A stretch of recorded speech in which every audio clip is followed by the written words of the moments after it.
Kabul airport, the desperation is dangerous. An American military transport plane on the runway this morning, mobbed by Afghans trying to flee their country. Eventually, the plane takes off. Moments later, as it gains altitude, it appears that 2 people fall to the ground. Similar scenes on the civilian side, an Afghan airliner unable to leave as crowds frantically try to reach it. Outside the gates, shots ring out as the headlong dash which began yesterday continues. At least 2 people have died at the airport today, perhaps more. Wow. Well, good morning, everybody. Welcome to TLC Live as every Wednesday. And we started with this tragic image that is being around the world. Good morning, Orlando. Good morning, Andrea, and good morning, everybody. I'm coming to you from Fredericksburg, Texas. So today, the topic of the day and the topic of national and worldwide is Afghanistan. That's why we started with this tragic image, and this is just like 1% of what people are living over there in Afghanistan. And well, you are a veteran yourself, Orlando, and our 2 guests today are also veterans. One is a military veteran and the other one is an Afghanistan veteran. And we wanted to have this topic today because it's not only making the headlines, but it's everything, the impact that it's affecting the world, the families, the military, the U.S. and Afghanistan and the world completely. Yeah, right. And one of the issues, of course, facing our administration and the President of the United States, because at the end of the day, Andrea, he is the commander-in-chief. He heads up the armed forces of the United States. He makes the decisions ultimately about what happens in the foreign theaters in which U.S. soldiers are serving, airmen and seamen from all branches of the government in the military. And this has turned out to be quite a fiasco. Now, most people will say, well, it was about time we got completely out of Afghanistan. But then the issue becomes, what about the investment of billions of dollars, but more importantly, the treasure, the lives of the young military service members that were lost, trying to bring some stability, some sense of democracy, some sense of normalcy to Afghanistan. Some people say, they can go back to the late 70s and 80s when the Russians were involved and they were defeated. And of course, we knew it was going to be a tough task. But the fact of the matter is that we have been invested in the theater for decades, billions and billions of U.S. taxpayer dollars, but more importantly, as I said, thousands and thousands of U.S. lives lost. For us to completely pull out with any support for those that are remaining, that is the decent people of Afghanistan, but more importantly, the Afghanistanis that served the United States military who are now being threatened by the Taliban, because this is going to be a complete takeover of the Taliban. And so they waited us out, and this is a complete victory for the Taliban. So there are some serious implications. Of course, we've got some immigration issues to talk about. We've got a lot of the Afghans that are moving out of the country that are being brought to the United States, and we can deal with them just like we dealt with the South Vietnamese. I don't think that's going to be an issue. But certainly from a public policy perspective, it's worth a discussion, and I'm glad that we have 2 veterans that served in the theater. Yes. So first of all, I'm going to start with saying thank you for your services. And we're going to introduce our guest. Here at my right is Jonathan Ramirez. He is an Afghanistan veteran. And also Raymond Amador. He is a military veteran advocate. So welcome to TLC and thank you for your services. And well, definitely I am from Colombia, but I never served in the military. So it's one thing that I seen and watching these images and reading and watching the news. And another thing, it's like you guys been facing what these people, United States people and Afghanistan people, everybody is facing over there. So I want to start with you, Jonathan. Tell us a little bit about you and when you were, in what time you were in Afghanistan. Sure. So I deployed to Afghanistan in 2012 for 9 months, and I came home in 2013. There's a lot of things that people don't see on the news, and the situation was grim from the get-go. So we went to Afghanistan. We had a few primary objectives in mind, right? One was to push Al-Qaeda out of the country. The other was to punish the Taliban. And the third was to kill Osama bin Laden, who was killed over a decade ago. And incidentally, he wasn't even in Afghanistan. They found him in Pakistan. He was about 800 meters from a military base. So when we got there in 2012, there really wasn't any clear mission with regard to what we were supposed to do. We would go out on patrol daily and conduct what's called a KLE, or key leader engagement. And we would get ambushed on the way out there. And then we'd meet with the people, and then we'd get shot at on the way back. The Afghan army refused to lead their patrols because it came to the time to where they were supposed to start taking the lead on combat operations. You know, we would cordon off a building, and they were supposed to go in and clear it. They refused to do that. They were very fearful of the enemy, which is unfortunate. But I will say that there is a handful of people there in Afghanistan. I won't name them because I don't want to compromise their safety and security, but some of our interpreters and some of the Afghan forces that were willing to wake up every day, take the fight to the enemy, and kill them. But that being said, they were overshadowed by the enormous amount of people that refused to do that. They had a lot of disciplinary problems within the actual Afghan army. Unfortunately, a lot of them were addicted to opium. As most people know, opium is a commodity there in Afghanistan, and a lot of their soldiers were actually addicted to it, constantly shooting up, and they would leave the syringes laying around their base and things like that. And that stymied into a lot of other problems, right? A lot of discipline problems. We had a couple of outposts that they were supposed to man, but they left them and abandoned them because they didn't like getting shot at. Well, nobody likes getting shot at. So we had to go in there and reoccupy that outpost, and we were stretched pretty thin. So we had 3 squads, right? Basically made up of 9 men each, right? So we had one, we would rotate. One would go out on patrol, and we would essentially go get into contact, and then we'd call air weapons teams, Kiowas and Apache gunships in to sort of mop up. We'd pin the Taliban, and they would come and sort of mop up the area. Another squad would be on security on our mountain, and then the third squad would be out holding down the outpost just by themselves, and we would switch. We'd spend about 7 to 11 days doing each, and we'd rotate. So we weren't really getting much sleep either. And we had some altercations with some of the Afghan forces, unfortunately. Jonathan, being there, serving there, and we were talking on the phone yesterday for like half an hour, and you were telling me, yes, it was about time for this to happen.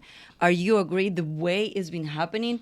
But you were telling me this has been happening not just with this administration, little by little, slow but slow, it's been happening like they getting out of Afghanistan. So give us a little bit of that background. Sure. So the Obama administration actually started a drawdown in 2012 when I was there, and we were short-staffed, I guess you would call it, as it was. And each platoon across the country had to give up 3 people. I can't remember the exact numbers. I think it was around 3.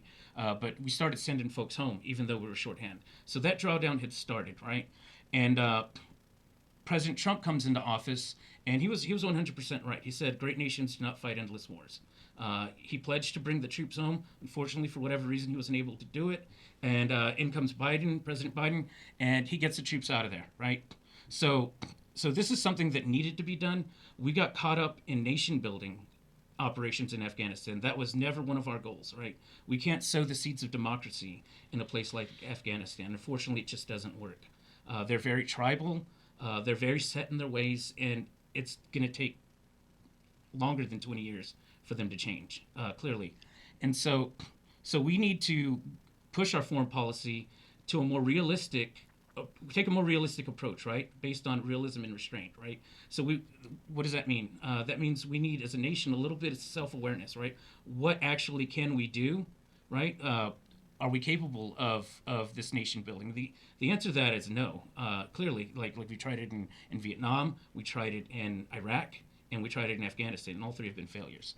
And so we also need to focus on restraint, right? Like, we should definitely have a robust and capable military to defend ourselves against any bad actors that might be there. But also, we don't need to go and throw our troops at every problem that arises, because that just messes things up. So you guys, you both were born in Victoria, Texas, and I just find out that also you both were part of the 82nd Airborne Division. Yes, ma'am. What did that means, Raymond? Well, that not only we're from the same part of the world, but being paratroopers, we're brothers for life. Yes. You know, I can meet him 5 years from now, and we're still going to be brothers. That bond is a stronger bond in reality than blood brothers and sisters, because we've had to do things that others have not, and we will always be able to understand each other where others do not. And that's the problem we're having right now. No one thinks about the souls that were left there. Both he and I guarantee you, there was a moment in our lives when we accepted death. And at that point, that young 18-year-old kid is left his soul on the battlefield. And he comes back a hardened veteran. And all those souls that have their spiritually died and physically died, people that lost their limbs, we're going to be talking about why. Why? Because we failed to get out. Yes, we had to get out, absolutely. But the problem is we didn't get out the right way. We have to take care of everyone that has supported us, that has protected us. Even the ones that have failed, the ones on opium, they may have done something right and saved one life, one service member's life. We cannot forget that. And as a veteran advocate, my big concern is there's going to be a lot of service members, a lot of families that are going to be wondering why. And there's a probability that things are going to go wrong with guys that are, on the fence with PTSD. They're at that point where they're transitioning, trying to go the right direction, but now those skeletons in the closet, as I say, they're out the door. And they're running rampant right now. You got Gold Star mothers and fathers that are wondering why their child's life was taken. The value is gone. And at the end of the day, all a service member wants to do is to be able to hear mission accomplished. And at this moment, I don't think we can say that. Orlando, you're a veteran also. What is your thoughts, and do you have any question for them? Well, I may just push back from a public policy perspective. Let's all recall that the reason we got into this situation in the Middle East, and particularly in Iraq and Afghanistan, was not nation building. Nation building came afterwards in the hopes by the Bush administration to try to plant the seeds of democracy. And I agree with Jonathan that we haven't been very good at that, because it's the old saying, you can lead a horse to water, but you can't force a horse to drink. And same thing with nation building and democracy. People want to have, and they need to have, a thirst for freedom, for liberty, and to understand that the only mechanism that delivers liberty and freedom is democracy. To be able to exercise your right to choose what type of government you want.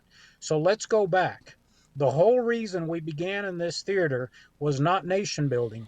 It was to defend American interests. It all happened after 9/11 and the terrorist attack upon our buildings, upon our people, upon our airlines. And so Americans in the thousands died because of terrorism. Now, by withdrawing from Afghanistan, we're by no means are we eliminating terrorism. We have actually seen instances in which the folks that were turned loose in prisoner exchanges actually turned around and are now leaders in the Taliban. And my concern for America, my concern for this president, our commander in chief, and this administration is that they still have a long runway to serve the American people. And heaven forbid that terrorism, international terrorism, brings back its ugly head, either in any of our ally countries, whether it's Europe or, God forbid, the United States. So that's the reason we went into the Middle East. A lot of people said it was to protect our oil interests. That's not true. We are energy dependent nowadays. We don't depend on Middle Eastern oil. It was to protect the American people and to engage in a global war with our partners and our allies against terrorism, which, in my opinion, has not gone away. So another thing, and you were talking about the families. Yes. And another thing that we were talking before we went on the air, like I was reading that they're going to bring thousands of refugees, and they're going to come, and they're probably going to be in Fort Bliss, and then they're going to allocate them in Houston, Dallas, Austin, and the major cities in Texas, and probably in another cities in the country. But we're dealing at the same time with the border crisis. So what is your thoughts about that? My thoughts are that the folks that were our interpreters and those that served Afghanistan well deserve to be here.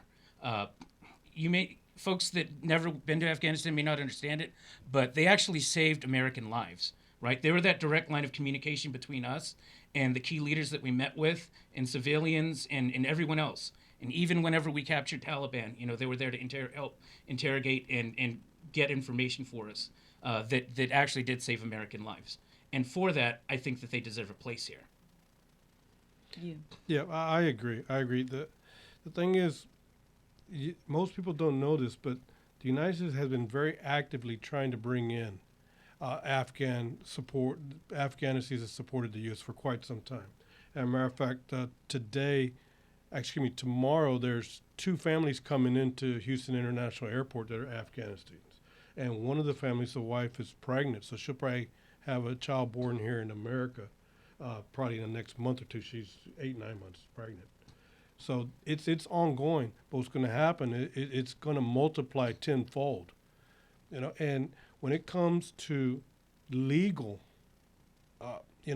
people coming in legally, I have no problem with that. My concern with the illegal border crisis is we've got not just people from Central and South America, but we got people from throughout the world coming in at this time, and they're coming in illegally. And they're coming in, some are good people, just want a better life, and I respect that. But there's got to be a better system in place, but COVID people coming in, we've got Middle Eastern people coming in. You got people from Pakistan, from India, from Africa coming in through Mexico right now. That needs to be rectified.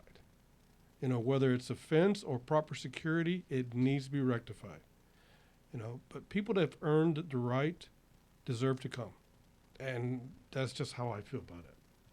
When you were saying something a little bit earlier that the idea, all of these things that United States, when they go to another country, is to say mission accomplished. Yes, ma'am. And in this case, they can't. I do not feel that you can say that. I really don't. All a service member wants to do is mission accomplished. Know that he's done his job and he's accomplished the mission, and he can leave, in knowing that he's done the right things for the right reasons. And people tend to forget that the service members are not making political decisions. We will do what we're told to do by the politicians. And this whole issue of nation building has always been a problem. You cannot get an American military to nation build. That's not what we were trained to do. And Orlando knows that. We all know that. We have a job, take the enemy down, control, and then accomplish the mission and move out. Yeah, so what I like to say, give us the coordinates and we'll drop the ordnance, right? Amen it's really to simple. That. Amen. But Yes, let sir. me just say, I agree with both Raymond and Jonathan. This is a great country. And this is what makes our country the envy of the world. We can take people from Somalia and relocate them throughout the United States legally that have been vetted. We've taken tens of thousands of Vietnamese from the South Vietnam conflict and turned them into American patriots. I'm a Cuban that came to the United States fleeing communism as a political asylum seeker in the United States in 1962. I became a patriot and served in the United States Armed Forces. And I can tell you that I have nothing but wholesale confidence in our government's ability to screen people that are brought to the United States by our transport aircraft in the United States Air Force. They will be vetted. Those that deserve to be here, that present a legitimate claim of fear of persecution by the Taliban or Al Qaeda, will be allowed to stay. Those that served the United States interests in that theater will be allowed to stay, and they deserve to stay. And in fact, I predict that they and their children will be patriots of the United States, which will serve us well into the future. So I wholeheartedly agree. I am not concerned. I don't want to commingle the issue with what's going on at the border, and that is a national security issue because, as Raymond says, we have no clue who's coming across because up until recently, we had abandoned the stay in Mexico policy where you couldn't cross the border if you wanted to seek asylum or make a claim to be allowed into the United States. You did that in Mexico. Now, as I understand, that policy has been reinstated by the federal courts. But the fact of the matter is that our southern border, according to most news accounts, is an unmitigated disaster. And Raymond is right. We got people from every corner of the world coming in. We have every bad actor that wants to come in and be snuck in by human traffickers can do that. And I don't want to mix those two issues with the people being transported by the U.S. Armed Forces that we believe served us. They will be vetted, they will be screened, and they will and should be allowed to remain in our country. So we have a question from Marta Fierro, and this is for you guys, for the three of you.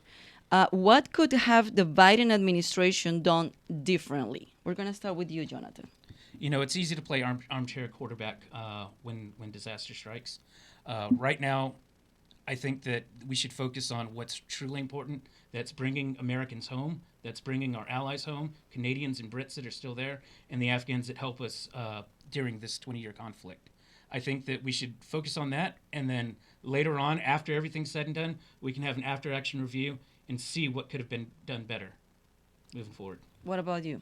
Well, I agree with Jonathan. I mean, we can what if all day long. The thing is, there has to be a plan. And the plan's based on real intel on the ground. And based on that intel, you determine what is right. I think, from my perspective, their biggest failure was we let everybody know, okay, we're going to leave now. And it allowed the enemy to prepare for that day. And as you can see, that's exactly what they did. I mean, we're expecting a 6-month probability of Taliban takeover, and it's, literally days. So they're able to stage and prepare. And that was our biggest failure. When you play football, you don't tell, if you're offense, you don't tell defense the play you're going to run, and that's what we did. And that was our failure. For whatever political reason, Biden did that. That's politics, but you never show your hand. You have to use your intel, and you have to plan accordingly. And I really believe that's been our biggest failure. So now we have to clean up the mess. But another point that we forget, that we don't talk about, is Afghanistan's full of American civilians that are working as contractors, supporting our service members. And no one talks about them. Those people have to come out too. You got people running restaurants, running camps for our service members, taking care of them. And they're government contractors. And we need to get them out as fast as humanly possible. Because I think your question was, what can we do differently? And what could the Biden administration have done differently? Obviously, as Jonathan said, it's really easy to armchair quarterback. But I think the American people deserved an explanation. If they're going to withdraw overnight, as they did, and I know that we've telegraphed our withdrawal for some time, and that's fine. But I think the Biden administration needed to assure the American public, the taxpayers, and the veterans, and the families who lost loved ones, that the threat of terrorism is being checked. And I think the Biden administration should have made an effort to inform the American public that today in 2021, it's different than 9/11. And it's different in this respect, that our intelligence agencies and our law enforcement agencies are in fact communicating. As you remember, in 9/11, there was a lack of communication between the FBI, the CIA, and the NIH, the National Intelligence Agency. And so we were caught completely by surprise and off guard and flat-footed with respect to 9/11. So the Biden administration should have told the American people at the same time they're withdrawn from Afghanistan that there is a check on international terrorism and given an idea to the American taxpayer how that's going to look like in the future. How we now have better interagency communications, not only between the intelligence branches, but between the Joint Chiefs of Staff and everybody. I don't think they did that. I think they've withdrawn. They haven't given an explanation to the American people. And again, I go back to my remark at the beginning. The threat of international terrorism, the hate by the jihadists is still there. They hate America. They hate what we stand for. And they will never abandon their philosophy to destroy the West. That's their mission. No one can question that. And the question now is, what are we going to do going forward to make sure that's under check? Andrea, if I may, Orlando, one of the things that we can do moving forward is not get involved in these endless wars. He mentioned that terrorism was the root cause of us going to Afghanistan, which he's right. We had to go and take the fight to the enemy. That led us into another disaster like Iraq. We went into Iraq under the pretext that there was weapons of mass destruction and there were terrorist organizations working there while Saddam Hussein was still in power. Both of those were found to be incorrect. In fact, after we toppled the Saddam Hussein regime, Al Qaeda and various other terrorist groups, such as Abu Sayyaf, who operates out of the Philippines, sprung up there. I know this because we found their literature on raids. So we created that mess. We allowed terrorism to take root in Iraq. So if we want to do something different, we can start by holding our policymakers accountable on both sides of the aisle, because both of them are at fault for getting us into this situation. Well, I'm not going to disagree with that. I mean, I'm not for having the United States Armed Forces do nation building. I think we all agree with that. That's not our mission, and that's not where we should be investing. I think the question Andrea asked, what should the Biden administration have done differently? And my issue is they could have done a better job explaining our extrication from the theater and the moving forward with respect to international terrorism. I agree that we shouldn't be doing nation building. I mean, my God, in our own backyard and in our own hemisphere, Latin America is an unmitigated disaster, has been since the 1950s when communism was on the march. We haven't been able to take care of our backyard. What makes us think we're going to bring democracy, freedom, and liberty to countries like Iraq and Afghanistan that don't want it? And so I agree, we shouldn't nation build. But I still think it's incumbent upon this administration to articulate to the American people what they're going to do to secure our safety henceforth wherever we are, because American citizens travel around the world, whether it's the Philippines and whether it's Germany or whether it's England. That Americans are targeted everywhere.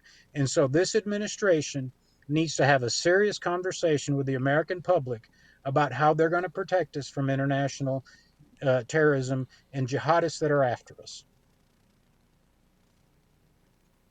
No, I agree. And, one of the things that we need to understand is historically, any war that involves religion is a no-win war. And their beliefs and their strong bonds to their religion, as you cannot win. I don't care what anybody says. It's different if it's a democratic, social, government type of war you're fighting, but when you're fighting religion, you can't win. And we need to understand that not only as a nation, but as people in general. Religious wars, no one ever wins. Well, look, And that's Raymond, the a problem. war, a war is a war, and I'm going to disagree a little bit because, you know, I don't know if the Jesuits would like my comment, but the Crusades were very successful. When the Catholics wanted to run the Muslims out of Europe and out of, the Iberian Peninsula, they did a pretty darn good job. And so, I don't think the reason for going to war is as important as what's your commitment for winning the war, regardless of whether it's because you're attacked by jihadists or international terrorists or some other global organization is trying to shove religion down your throat. I mean, uh, you know, the thing is the commitment. What is your commitment for ultimate victory? Unabashed, total, complete surrender, just like we had when the Japanese forces came onto that aircraft carrier and signed a complete and unconditional surrender. That's how you win. But the Crusades were successful, and so it's just a matter of making a commitment to win. We're getting a lot of comments and from even Raymond Arguello. You're giving us a lot of comments, and I would like for you to ask questions to them. And I know, I mean, we love your comments, but if you want to ask something to them directly, that will be better so they can answer more of what is you're being commenting. So you being there, you were serving there. What do you feel that, I mean, seeing that from, face to face and dealing with many things that you were telling me yesterday, that those things don't go to the news. At least 80% of the things that you saw there, it doesn't go to the news for whatever reason. What do you think is going to happen now with Afghanistan and the impact to the United States and the world? So to sort of go back to what Orlando said about having a will to win, the American forces did have that will to win. We held it together. Look what happened weeks after we pulled out. The whole thing fell apart. So to the veterans out there, I'm proud of you. You should be proud of the work that we did. We did what we had to do. We took the fight to the enemy. We killed them. But it's our policymakers that failed us. It is the Afghan leadership that failed us, and it's the generals that failed us. Some of the things that you were speaking of that didn't really make it into the news, I highly suggest folks read the Afghanistan papers, rather. It's about 87 pages long, and it shows the missteps that we took and how the top brass sort of covered it up. They told our elected officials that victory's just around the corner. It's just around the corner. But it's also on our elected officials for allowing this to happen for 20 years. So if somebody tells you it's just around the corner for 20 years, you're not going to suspect something's wrong. There's something wrong with that, right? There's accountability. It's an accountability issue. And in addition to that, No, go ahead. the I Afghan just want to government. jump in and just say that I wholeheartedly agree, and I certainly didn't mean to imply that our forces failed. Our forces performed admirably. I mean, there's no question about that, and you're absolutely correct. It's the United States policy, whether it emanates from the State Department, whether it emanates from the Commander in Chief, whether it emanates from, the recommendations by the Joint Chiefs of Staff, or I don't know, but it is public policy that failed here. It was not the United States Armed Forces. So I wholeheartedly agree, Jonathan. Thank you. And the other thing I was going to say is the Afghan leadership from the top down, very corrupt. I told you was rotten to the core. Just take a look at the president. The Afghan president, about 4 days ago, was making announcements like, I'm going to fight till the end. Well, the next morning he skinned out early in the morning, right? Gone. So they see their leadership at the top quitting. It's a cancer. You have to root it out. And unfortunately, the Afghan government didn't do that. And so their commanders started giving up, and their troops started giving up. A lot of the troops left and abandoned their posts because they weren't getting paid. So there's such thing as the ghost army of Afghanistan. And y'all can look this up. What it is the Afghan commanders lied about how many soldiers they had on the books. And keep in mind, this is your tax dollars that we're paying for this. And so we would send the money, and the commanders were supposed to distribute it, but they would pocket all of the cash. In some instances, they didn't even pay the soldiers that were actually on the books that were there serving in their units. And so we wonder why they're abandoning. This is part of it, right? Just a total and complete failure of leadership from the top down. And so if we're going to look back on this, right, and we're going to start examining what causes this $2 trillion project to fail, right? And so it's going to be on the policymakers, it's going to be on our generals for keeping it all under tabs, and it's going to be on the Afghan government and their commanders as well. Wow. How do you feel, Raymond? Like, I mean, you were saying, I mean, the idea is to say mission accomplished. Have we ever have this situation before Afghanistan, like that we could say it was no mission accomplished? Absolutely. I mean, it happened to us in Vietnam. But before I say anything, I want to say something. Evan Arguella, he was in my unit in the 82nd Airborne Division. Oh, okay. And Evan, I appreciate you. It was an honor to serve with you, and I'm glad to hear you're watching everything that we're doing. He's a great guy. He went from a private to a lieutenant, so God bless him. But we failed in Vietnam, and the whole problem, and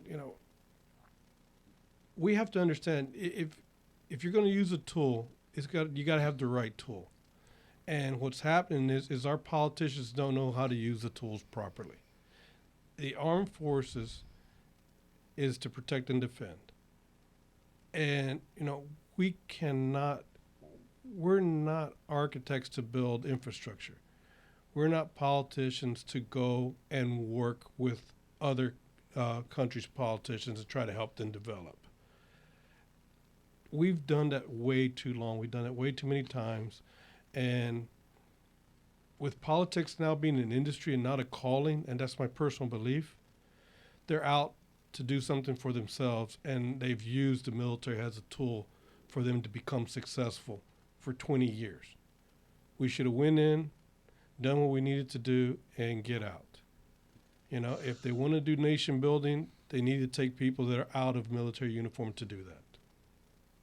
Yeah, That's a look, good I'm going to point. agree with that. I mean, again, I think we all agree, we're all unanimous that our military forces are not nation builders. However, I will say that we do rebuild countries. I know that after World War II, we were instrumental in rebuilding Germany. We rebuilt Japan, but again, it was the consequence of an unconditional, complete, and utter defeat and surrender. And so they needed our military to go back and help with the infrastructure, water plants and bridges and roads. So those are the things that the Army Corps of Engineers is really good at. But you have to have a complete and unconditional surrender of the enemy before you can do infrastructure building, which is completely different than nation building. Now, I think the question was, have we had these failures before?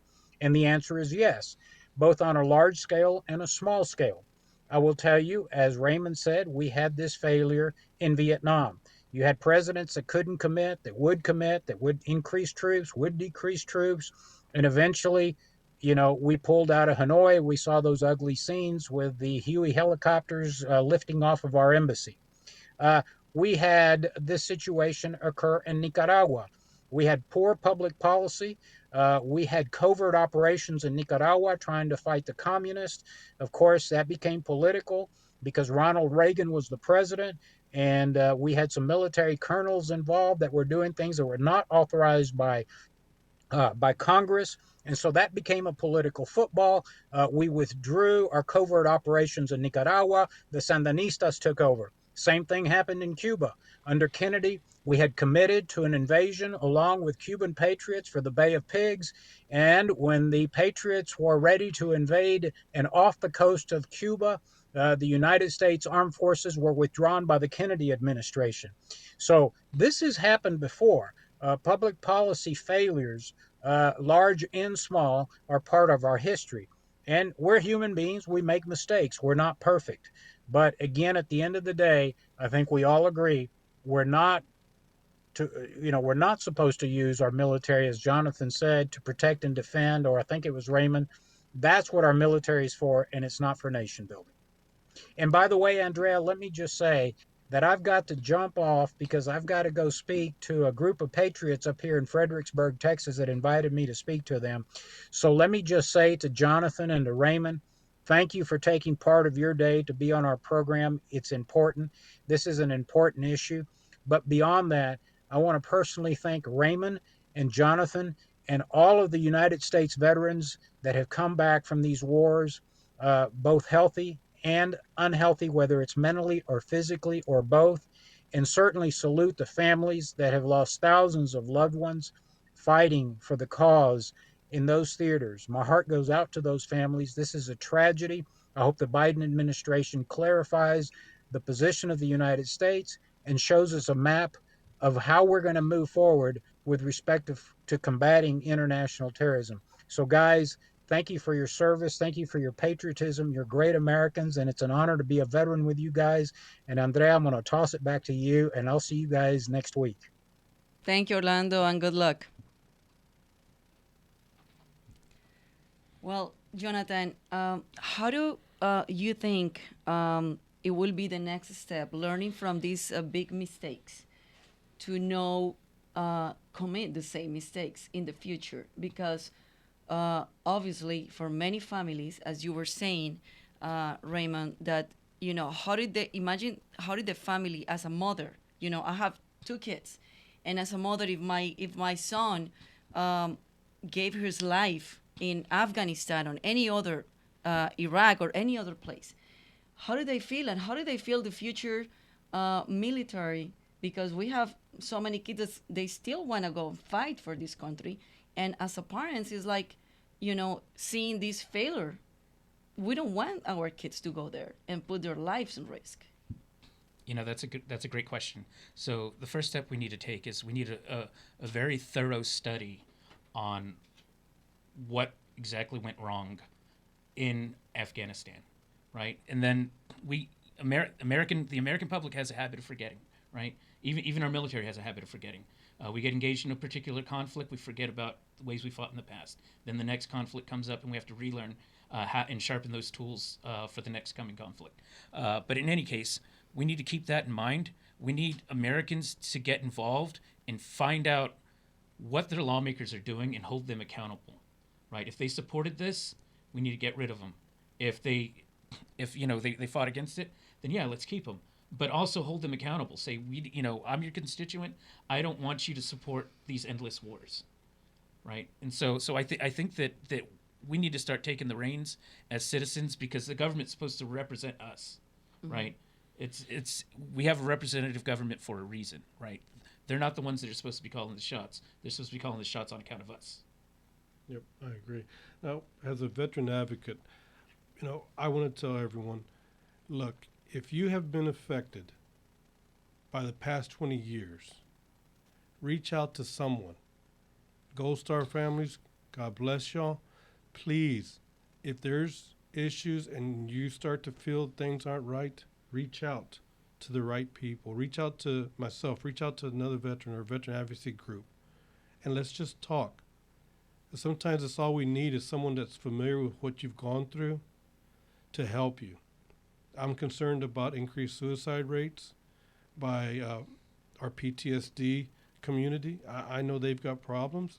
And the last thing is that we have someone regress. And for the Latin community, I know I've spoke about this in the past. A lot of us don't want to vote because we don't want to get involved, or we don't think we're going to make a difference. Step up. Go. Learn about your political community. Learn about your community, the county, the state. Because if you don't and you lost someone, then that loss will always be there.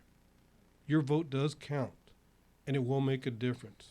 So please, Latinos in Texas, make the effort to educate your mothers, your grandfathers, your grandparents, everyone, to get involved and to help this nation vote the right people in.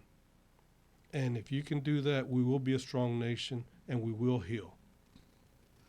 What are you guys thinking about? A couple of weeks ago, we had a show about the crime rate increase and the crisis that the law enforcement is facing, that not many people wants to become a police officer anymore because, this defund the police and all this movement and all the situation that we're living in this country. Do you think this that is going on in Afghanistan and other failures before is going to also have a crisis on the military recruitment. Like people don't want to be part of the military bases, or they don't want to go and fight for this country anymore. Like they're backing up. Have you seen this already happening, or this is going to increase that situation?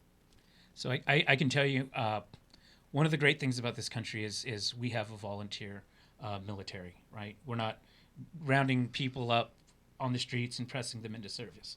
So back when I went to Iraq rather in 2006, the military was having a hard time getting people into the service because of what was going on in Iraq. You know, people saw that and they're like, oh, you know, we don't want to get involved, right?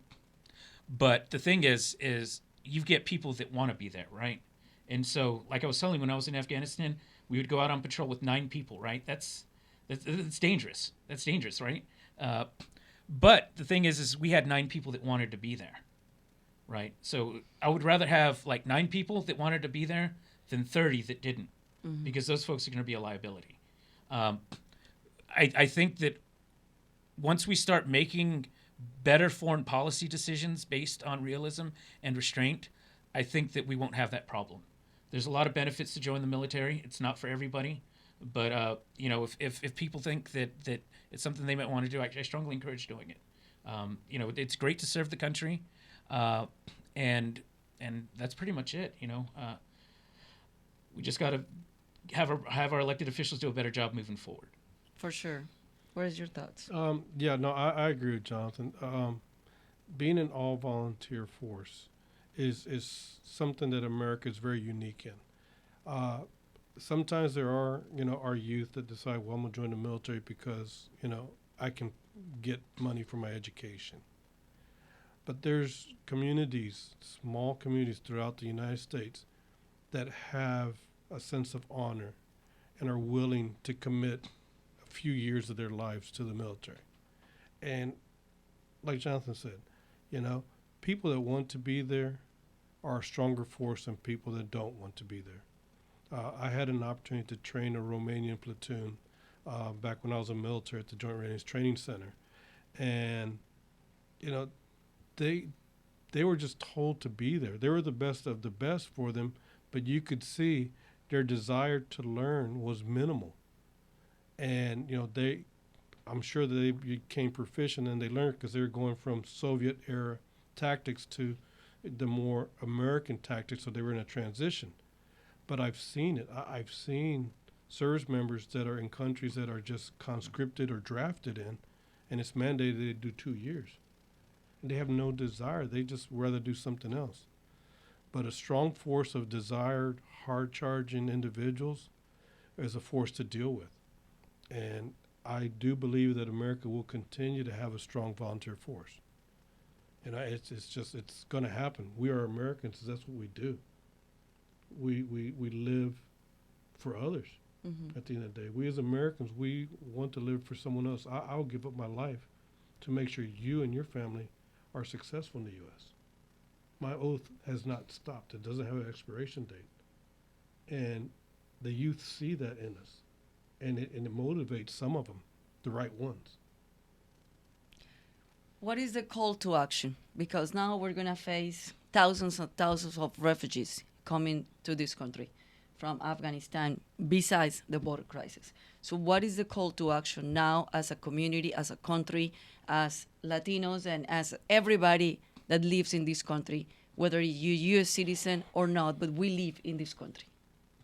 Sure. So I think the call to action is to hold our elected officials accountable, as I said before. You can go to cv4a.org and get plugged in with Concerned Veterans for America. That's something that we're working on, is a more realistic and restrained foreign policy. Had we implemented that, we wouldn't have the problems that we're having today.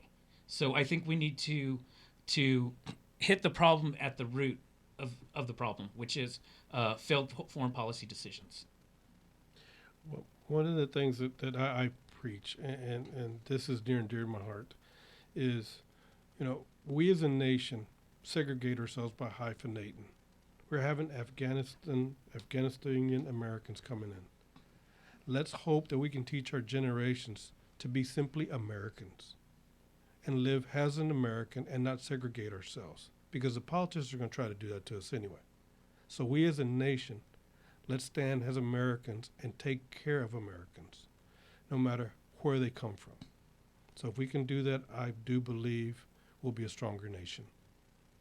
Well, thank you so much, Raymond. Thank you so much, Jonathan. It was really an honor to have you guys here today talking about this important topic that it's impact our life, our country, and the world. And many families they lost their children, and many families that still waiting for their relatives to come back, to reunite. This is just the beginning, and we don't know how long it's going to take. So thank you so much for giving us a little bit of insight and this call to action that this is like a work for everybody. It's not just for the military, it's not just for the government, it's for everybody as a country, as a population, as a community, Latinos and non-Latinos and everybody that lives in this country. And I think it's a work that we need to address this issue. So thank you so much, and thanks for your service, and thanks for the service everybody out there that has been fighting for this country. And thank you so much for watching us on TLC Live. I'm going to see you guys next Wednesday. Meantime, please go and log in our webpage. It's TexasLatinoConservatives.com, TexasLatinoConservatives.com.